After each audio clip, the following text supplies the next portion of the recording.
পিরোজপুর সদর উপজেলায় দুর্গাপুর ইউনিয়নের ৬ নং ওয়ার্ডে গতকাল রাতে ডাকাতির ঘটনা ঘটেছে। ডাকাতির ঘটনার সময় এলাকাবাসী টের পেয়ে ধাওয়া করে। সে সময় যে ৫ থেকে ৬ জনের একটি ডাকাত দল তারা ছিল, তাদের ভিতর থেকে টাক সবুজ নামে একজন স্থানীয়দের গণপিটুনিতে মারা যায়, আরেকজন সেখানে আহত হয়। গতকাল আমরা মোবাইল ডিউটিকালীন অবস্থায় টেবল লাইনে একটা ফোন পাই ৩:১৫ দিকে। পশ্চিম দুর্গাপুরে ওখানে ডাকাতি হচ্ছে, তো সেই সংবাদ পেয়ে আমরা সেখানে যাই।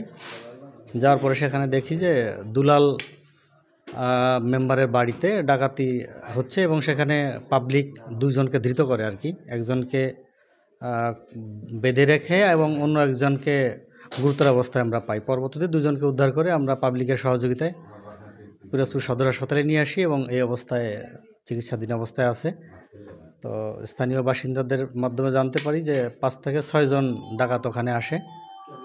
২ জনকে শনাক্ত করা যায়, আর বাকি কয়েকজনের নাম ঠিকানা শনাক্তকরণের চেষ্টা চলছে। তাদেরকে উদ্ধার করে আসলে পিরোজপুর জেলা হাসপাতালে নিয়ে আসা হয়েছে। সবুজ হাওলাদার নামে একজন চিকিৎসাধীন রয়েছে, আর টাক মহারাজ স্থানীয়দের আসলে গণপিটুনিতে নিহত হয়েছে, এমনটা আসলে আমরা জানতে পেরেছি। ৬ নং ওয়ার্ডের অনুকূল রায় দুলালের বাড়িতে আসলে ডাকাতি করতে গিয়েছিল, এমনটাই আসলে আমরা জানতে পেরেছি। ডাকাতির ঘটনায় গণপিটুনিতে নিহতের এই ছিল আমার কাছে সর্বশেষ। জিয়াউল হক জিয়া, সময় সংবাদ, পিরোজপুর।